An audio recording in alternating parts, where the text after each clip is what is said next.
김포도시철도 노조가 낮은 운영비와 열악한 고용구조를 개선해달라며 20일 파업을 예고했습니다.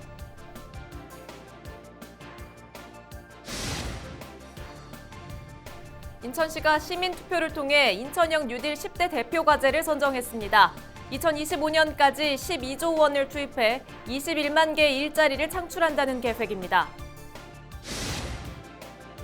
계양구 의회가 방청 불어 문제로 안팎에서 지적을 받고 있습니다. 코로나19 감염 예방 때문이라는데 취재기자 출입이 안 되는 데다 온라인 중계도 없어 구 의원들조차 공감하지 못하는 분위기입니다. 부천시가 올해 교통유발 부담금을 6,900여 명에게 부과합니다. 모두 46억 원인데요. 코로나19 영향을 감안해 30% 경감했습니다.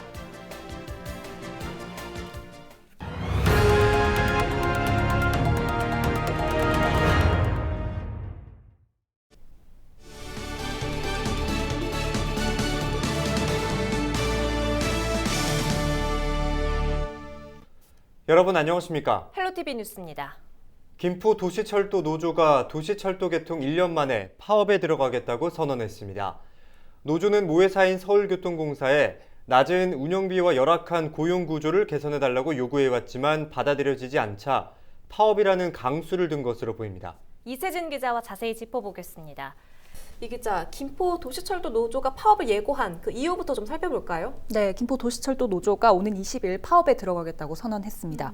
김포도시철도가 개통한 지 1년여 만인데요. 노조는 13일 서울시청 앞에서 기자회견을 열고 적자 운영비와 열악한 고용 구조 속에 도시철도가 여러 문제가 발생하고 있다면서 모회사인 서울교통공사와 서울시, 김포시가 이를 개선해달라는 노조의 요구를 받아들이지 않을 경우 파업을 예고한다고 밝혔습니다. 노조의 주장을 조금 더 자세히 들여다보면요. 우선 도시철도 운영비 문제가 있습니다. 노조는 도시철도의 경우 최저가 입찰 방식이 적용되면서 운영비와 하청 구조가 부적정하게 이루어졌고 운영비 적자로 안전 관련 인력이나 설비도 확충되지 않고 있다고 주장을 했습니다. 이런 최저가 계약 때문에 노동 환경도 열악하다고 꼬집었는데요. 네. 모회사인 서울교통공사와 대비해 임금 수준은 6분의 1 수준이고 운영 인력도 턱없이 적다는 주장입니다. 그러면서 자신의 전공 분야 외에 다른 기술 업무까지 수행해야 하다 보니 현재까지 퇴사한 인력만 94명에 이른다라는 설명도 덧붙였는데요. 특히 비정규직 비율이 철도 운영사 가운데 가장 높은 40%에 육박을 한다면서 이 가운데 90%는 서울교통공사 정년 퇴임자라는 기형적인 고용 구조도 갖추고 있다라고 주장을 했습니다. 네. 노조는 이런 노동 환경을 개선해달라는 요구가 받아들여지지 않을 경우 파업에 들어가겠다는 입장입니다. 네, 조금 더 자세하게 짚어보겠습니다. 그렇다면 노조가 요구하고 있는 부분은 정확히 어떤 부분입니까? 네, 노조는 우선 불균형적인 인력 구조부터 개선을 해야 한다라고 보고 있고요. 또 서울교통공사에는 계약 당시에 지원하기로 했던 인력을 충원하고 또 누락된 운영 비용에 대한 책임도 또 져달라고 요구를 하고 있습니다. 자세한 내용은 노조 측의 목소리를 준비했습니다. 들어보시죠. 5년 동안 849명의 서울교통공사 직원들을 지원해 주겠다고 했던 그 부분들에 대해서 얘기를 좀 했었고요. 그 다음에 이제 서울교통공사가 이제 아시겠지만 계약 그 제한 시에 94억의 부대 사업비를 제안을 했는데 실제로 저희 김포 골드라인은 6억 2천만 원에 계약을 했거든요. 그래서 88억이라는 금액이 이제 운영비에서 차감이 됐는데 그 제안한 계약자의 그 서울교통공사에서 그거 보존을 요구한 거죠. 노조 측의 목소리 이렇게 들어봤는데요. 사실 김포도시철도는 개통 전에도 홍역을 앓았던 걸로 기억을 합니다. 당시에도 노사 갈등이 있었죠? 그렇습니다. 노조가 문제를 제기한 건 이번이 처음은 아닙니다. 도시철도 개통 전에도 파업을 선언했고 그 당시에도 배경은 같았습니다. 열악한 노동 환경과 고용 구조, 적은 운영비를 문제 삼았고요. 이런 문제 때문에 노동자들의 안전이 위협받고 있다라는 주장도 크게 다르지 않았습니다. 다만 당시에는 노사정이 함께 모여 밤샘 협상을 벌인 끝에 파업 직전 최악의 사태를 막았었고요.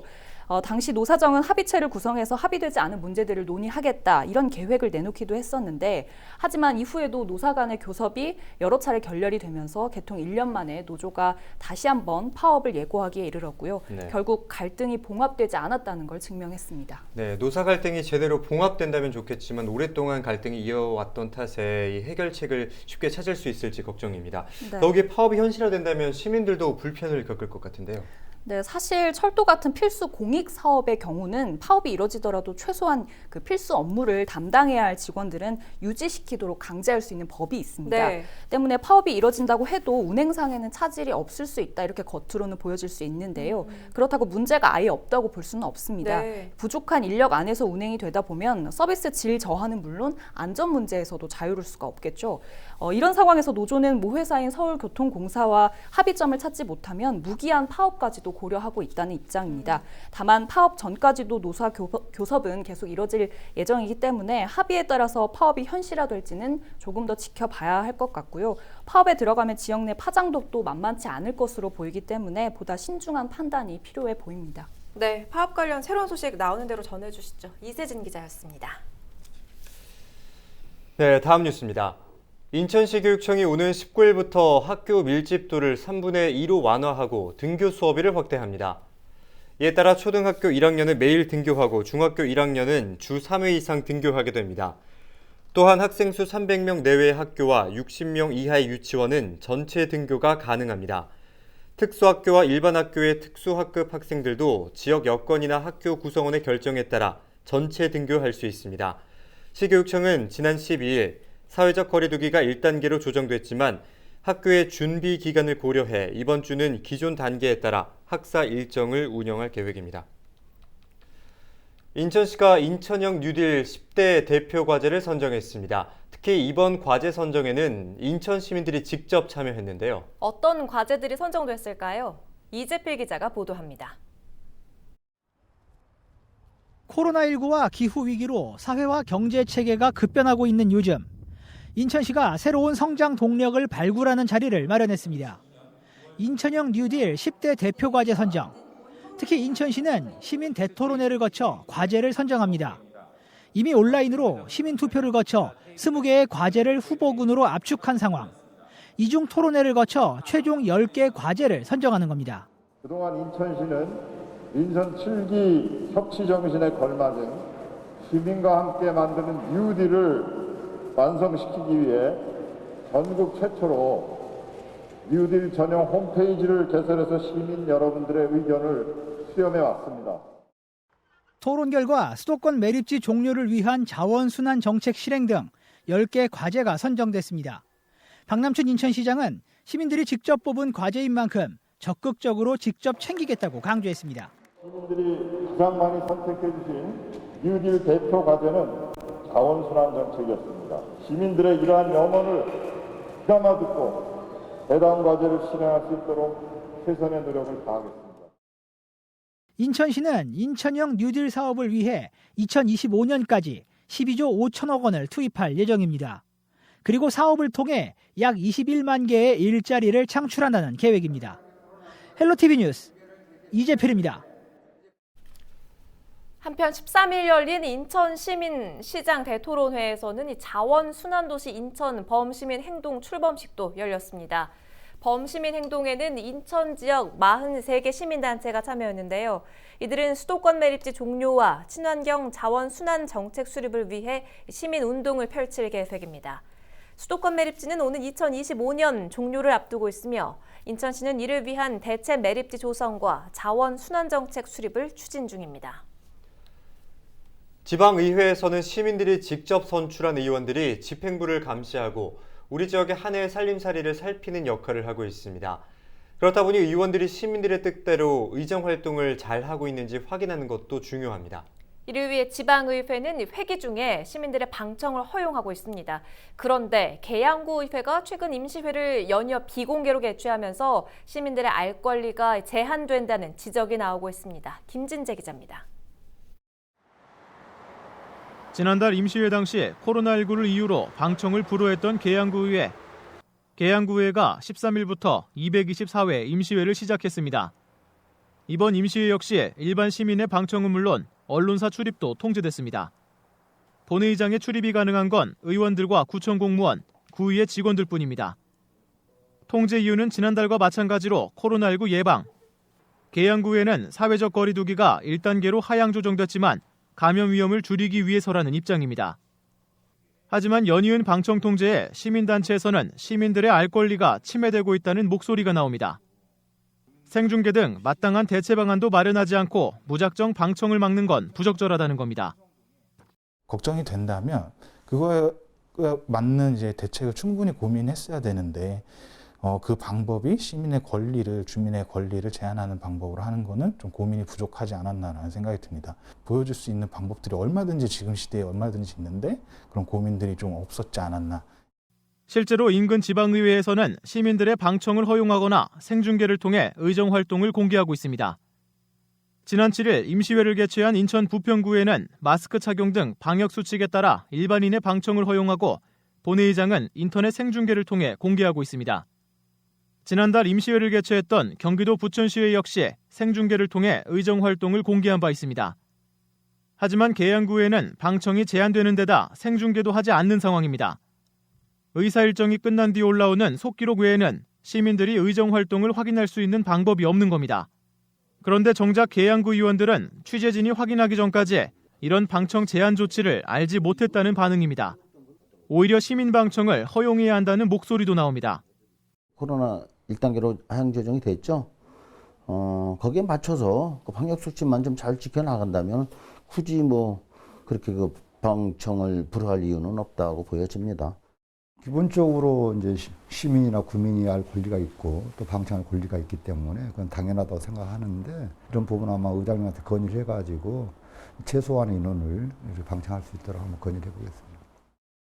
본회의장 방청 허용 여부를 의장이 결정하기 때문에 다른 의원들은 방청 제한 사실을 알지 못했던 겁니다. 김유순 계양구의 의장은 방역을 위해 이번 회기까지는 방청을 제한하기로 결정했다며 내년부터는 본회의장에 생중계 장비를 도입할 예정이라고 밝혔습니다. 결국 계양구의 임시회는 지난달에 이어 이번 달에도 시민 없이 시작됐습니다. 헬로티비 뉴스 김진재입니다.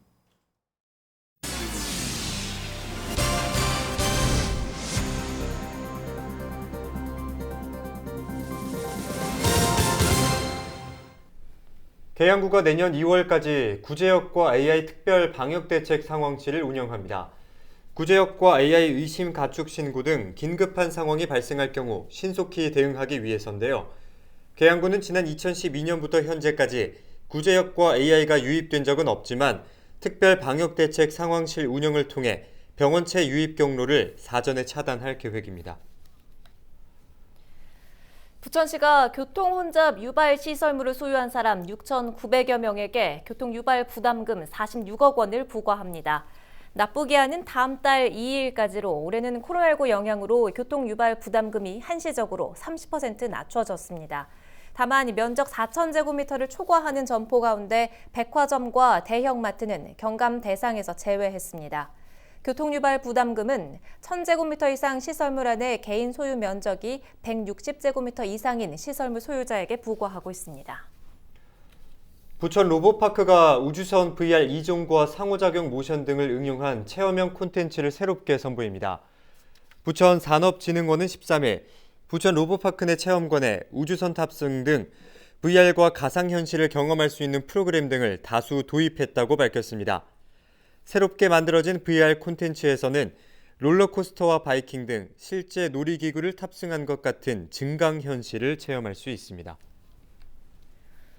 부천시와 순천향대학교 부천병원이 함께 온라인 심포지엄을 진행합니다. 부천시는 15일 코로나19로 인해 극심한 우울감을 호소하는 사람들이 늘면서 생명사랑 심포지엄을 비대면으로 개최한다고 밝혔습니다. 이번 심포지엄에서는 감염병 확산으로 인한 사회적 고립과 경제적 어려움으로 발생하는 극단적 선택의 위기 등을 중점적으로 다룰 예정입니다. 인천시 교육청이 지난 12일부터 중고등학교 흡연 학생을 대상으로 비대면 금연 교실 운영을 시작했습니다. 전문 금연 상담사 10명이 학생과 1:1 비대면 상담을 진행하는 방식인데요. 금연 상담을 원하는 학생이 학교로 상담을 신청하면 지정된 금연 상담사가 학생과 연락해 상담 일정을 잡게 됩니다.